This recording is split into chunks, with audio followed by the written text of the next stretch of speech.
It had been raining for 3 days in a row, turning the city streets into dirty streams. The dim light of the street lamps was reflected in the puddles, and the few passers-by hurriedly hid under umbrellas, as if afraid that the rain would wash away the last vestiges of dignity. The city lived its own life, gloomy, heavy, and indifferent to those who tried to get out of its dark corners. Konstantin Vetrov sat at his desk in a cramped office on the second floor of an old building. The office was as shabby as its owner. Peeling walls, a creaky chair, a table covered in scratches and coffee stains.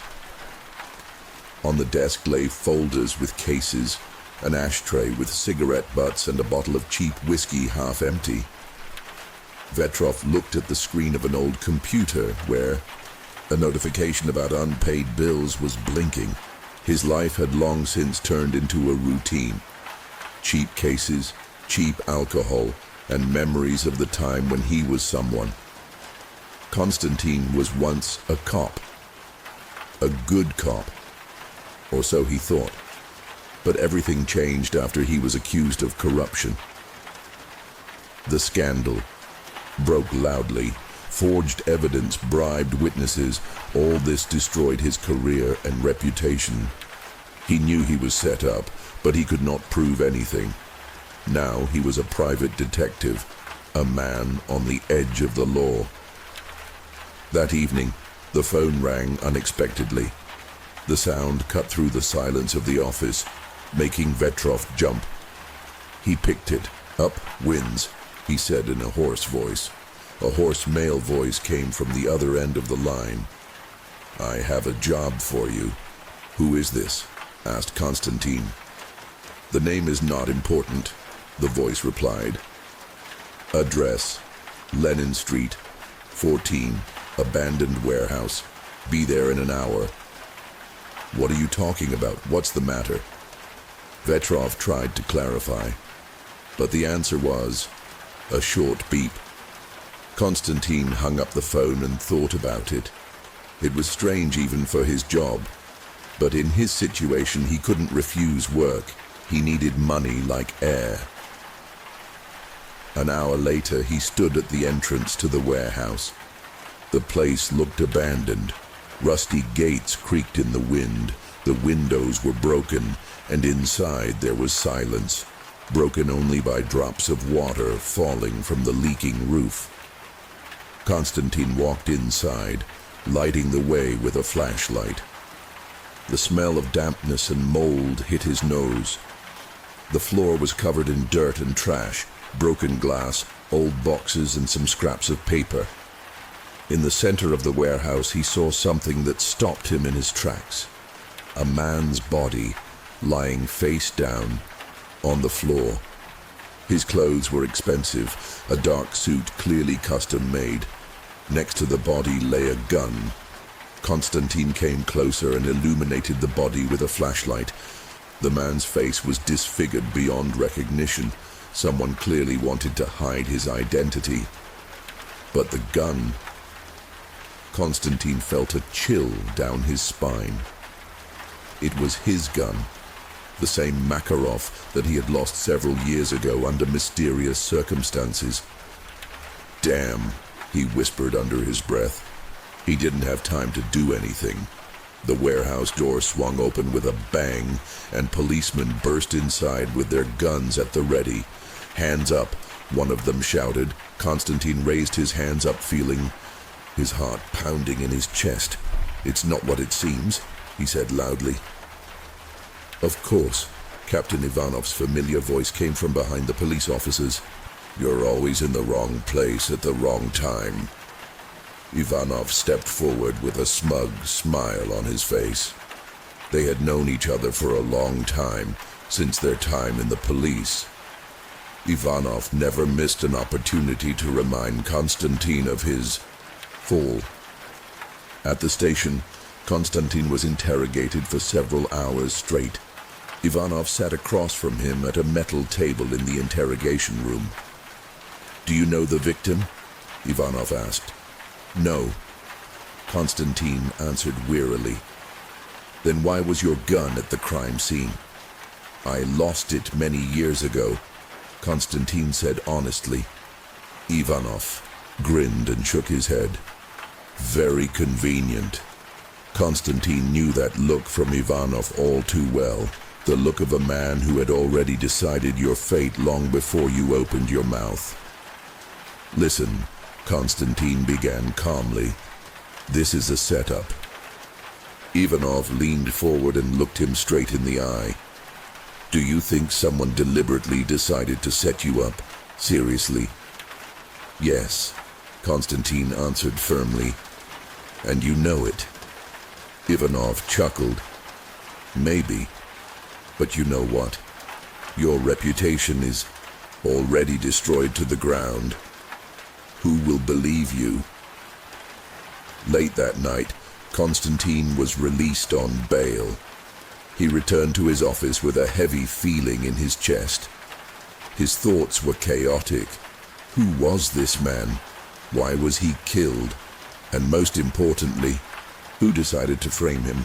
On the table was a photograph of the crime scene, which he had managed to take from the station without being noticed during the interrogation.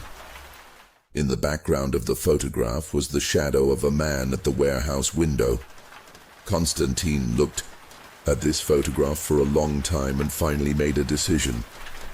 He had to find this man and find out the truth himself.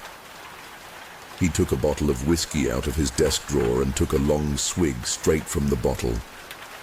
If they want to play with me, he muttered under his breath, I'll play. Konstantin Vetrov sat at his desk, surrounded by photographs, notes, and scattered thoughts. The rain outside the window did not stop, as if the city was trying to wash away its sins. But the sins were too deep to be washed away with water. There was a crime scene photograph on the table. The body of a man in an expensive suit, his face disfigured beyond recognition. Kostya looked at the picture again and again, his gaze riveted on the shadow in the background. Who was this man? Why was he there? Kostya knew that the police would not seek the truth. For them, the case was already closed. A former cop with a tainted reputation killed a man from the local elite. It was convenient, simple, and did not require any extra effort. If he wanted to prove his innocence, he would have to do it himself. The first thing he did was to find out the victim's identity. He had access to the database through old connections in the police. Not exactly legal, but in his position it didn't matter. He entered the data from the protocol, which he had managed to memorize during the interrogation. Age, height, clothes. The result came in a few minutes. Andrei Sergeyevich Likachev, 42, owner of the construction company Likachev and Partners. Likachev was known for his contracts with the city administration, the construction of residential complexes, office buildings, and even a new shopping center in the city center. Interesting, Kostya muttered under his breath. Why would someone decide to eliminate such a person? He started looking for information about Likachev, articles in local newspapers, mentions on social networks, customer reviews. Everything looked too clean, as if someone was carefully monitoring his reputation. The next day, Kostya went to the office of Likachev and Partners. The building was modern, with mirrored windows and strict lines of the facade. He went inside and approached the reception. "Good afternoon," he said to the girl behind the counter. "I'm a private detective investigating the case of Mr. Likachev." The girl frowned. "Are you from the police?" "No," Kostya answered calmly. "But I work with them." She hesitated for a few seconds, then pointed to the elevator. "Third floor, deputy's office." Likachev's deputy turned out to be a man of about 40 with a tired face and nervous hand movements. His name was Viktor Petrovich Sokolov. "Are you investigating a murder?" he asked when Kostya entered the office. "Yes," Kostya answered. "I need to understand who could have wanted your boss dead." Sokolov sighed heavily and ran his hand over his face. Andrei was a good man, but he had enemies. "What enemies?" Kostya asked. Sokolov hesitated for a moment, then said, "He worked with the city administration, construction contracts. Sometimes we had to do things that weren't entirely legal." Kostya felt a chill down his spine. "Are you saying that he was removed because of business?" Sokolov looked at him for a long moment. "I'm not saying anything, but it's possible." As Kostya was leaving the company's office, he noticed something strange. There was a black SUV with tinted windows in the parking lot. As he passed the engine started and it slowly moved behind him. Kostya felt tension in the air. Someone was watching him. Later that night, he returned to his office and began to look into the case further. He decided to check Likachov's old connections with the city administration and found an interesting detail. Several months ago, Likachov had won a tender to build a shopping center in the area of the old park. This tender caused a scandal. Local activists protested against the cutting down of trees and the destruction of the city's green area. "Maybe," Kostya muttered under his breath. He decided to meet with one of the activists, a woman named Olga Smirnova, who was leading the protests against the construction. Olga turned out to be an energetic woman of about 35, with bright eyes and a firm voice. "Do you want to know about Likachov?" she asked. "Yes," Kostya answered. Olga frowned. "He was a monster. He destroyed our park for his own profit. Do you think someone could have killed him because of this?" Kostya asked. Olga thought for a moment. "I don't know. But we had people who were ready to go to extreme measures." Kostya felt a chill down his spine. Was it possible that the murder was connected with the protests? Late that night, he returned home to find an envelope on his door. Inside was a photograph of himself next to Likachov's body in the warehouse. On the back of the photo was written in red marker, "You're next." Kostya understood one thing. The game had begun. He sat at his desk, holding the photograph that had been left at his door. His own face, imprinted next to Likachov's body, looked like irrefutable proof of his guilt. Someone was clearly playing with him, but the question was who and why. The rain outside the window did not stop, and its monotonous drumming on the glass only increased the feeling of hopelessness. Kostya knew that he had little time. If he did not find answers, the police would close the case on him, and no one would look for the real killer anymore. The first thing he decided to do was check who could have left the photo at his door. The surveillance cameras in his area had not worked for a long time. The city administration did not consider this area a priority.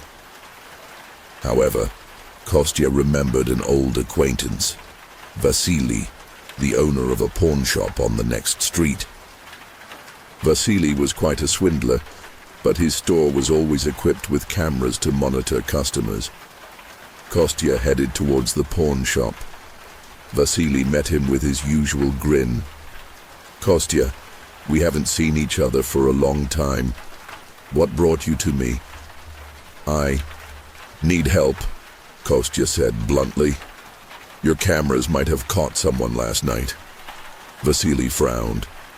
"Have you gotten yourself into trouble again?" "Just show me the records," Kostya replied, trying not to lose patience. A few minutes later, they were sitting in front of a monitor, watching the surveillance footage. On one of them, Kostya saw a hooded figure leaving an envelope at his door. The face was hidden in shadow, but one detail caught his attention. The man was wearing a watch with a bright metal strap. "Do you know anyone with a watch like this?" Kostya asked Vasily. Vasily thought for a moment. "I think one of those guys from Likachev's office wears a watch like that." "What's his name?" "Sokolov." Kostya felt a wave of anger rising inside him. Sokolov was hiding something, and now he knew it for sure. The next day, Kostya went to see Sokolov. He waited until he left the office and headed to his car in the parking lot. "Sokolov!" Kostya called out, coming closer. Sokolov shuddered and turned around. His face turned pale at the sight of Kostya. "What do you want?" he asked nervously. "We have to talk," Kostya said firmly, "or I'll go straight to the police." Sokolov looked around and nodded. "Okay, but not here." They met at a nearby cafe, where Sokolov finally began to speak. "I don't know anything about the murder," he began, avoiding Kostya's gaze. "But Andrei, he had problems." "What problems?" Kostya asked. Sokolov sighed. "He owed a large sum to people from the city administration. They wanted their share of the tender for the construction of the shopping center." Kostya frowned. "And who are these people?" Sokolov hesitated. "I can't say. If I name their names, they'll kill me. If you don't say anything, they will kill both you and me," Kostya said harshly. Sokolov looked at him for a long moment and finally said, "There is one person, Deputy Mayor Grigory Chernov." Chernov's name was well known to Kostya from his time in the police. Chernov was one of those people who always remained above suspicion thanks to his connections and money. If he was really involved in this case, the situation became even more dangerous. Kostya decided to check the information about Chernov through his old connections in the police. He called his former partner Igor. "Igor," he began cautiously, "I need to know something about Chernov." There was a heavy sigh on the other end of the line. "Are you again climbing where you shouldn't?" Igor asked. "It's important," Kostya answered. After a long pause, Igor finally said, "Chernov is indeed connected to the tender for the shopping center. But it's all dirt, Kostya.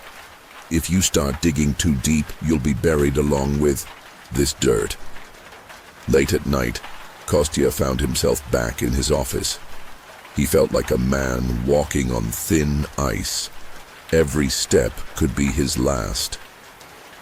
He decided to go back to the crime scene photograph and examine it again. This time, he noticed another detail. On the floor next to Likachev's body lay a scrap of paper with the logo of the company, Global Stroy. This was one of the contractors working on Likachev's projects. Kostya quickly found information about the company. Its director was listed as a certain Pavel Rudenko, a man with a dubious reputation. The next day, Kostya went to the Global Stroy office. He introduced himself as a journalist and asked to meet with Rudenko. Rudenko turned out to be a middle-aged man with a sly look and a smug smile. "How can I help you?" he asked. Kostya took out a photograph of a scrap of paper from the crime scene and placed it in front of Rudenko. "Do you know anything about this?" he asked. Rudenko frowned. "It's our logo. But I don't understand what that has to do with me." "Was Likachev your client?" Kostya asked. Rudenko nodded. "Yes, we worked on several projects for him." "Did you know about his problems with the city administration?" Kostya continued to interrogate. Rudenko hesitated. "Listen, I don't know anything about his affairs outside of business. But from the expression on Rudenko's face, it was clear that he was hiding something. Late at night, Kostya returned home and found another envelope at his door. This time there was a note inside. "You're digging too deep." Kostya understood one thing. Someone was closely watching his every step. The shot echoed through the empty warehouse, forcing Kostya to duck behind a metal box. Chernov stood in the center of the room, holding a pistol in his hand. His face expressed absolute calm. He was sure that he was in control of the situation. "You've always been stubborn, Vetrov," Chernov said, his voice calm but menacing. "But you have to understand one thing. People like you don't win at this game." Kostya carefully peered out from behind cover. The bullet passed close to him, but did not hit him. Chernov did not shoot to kill. He wanted to intimidate. "The game is not over yet," Kostya answered, trying to sound confident, although his heart was pounding wildly. Chernov chuckled. "You think you can stop me? You're a nobody, a former cop with a ruined reputation. No one will believe you." Kostya knew he had only one chance to get out of this situation alive.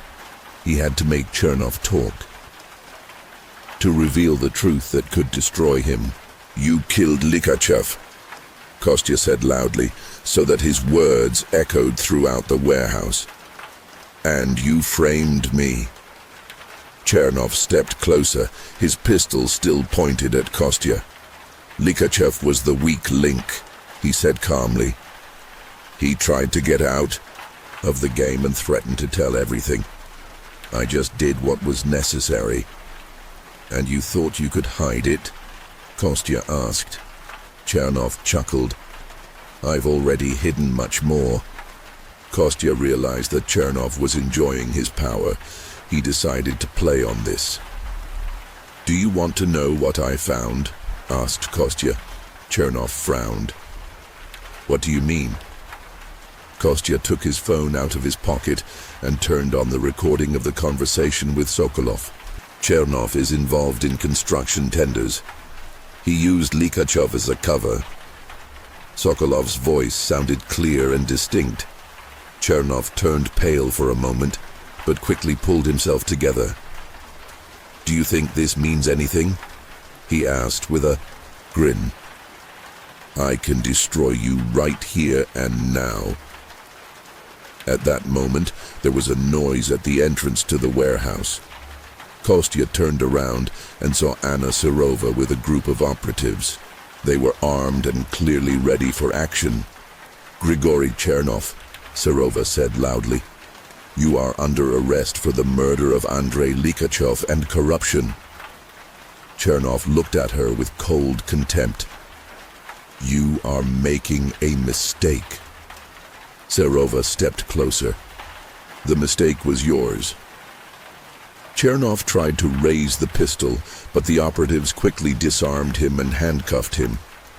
Later that night, Kostya sat in his office, feeling a strange mixture of relief and emptiness. He had proven his innocence and exposed the conspiracy, but the price had been high. His reputation was completely destroyed. Even after Chernov's arrest, many still believed him guilty. His name became a symbol of the scandal that shook the city.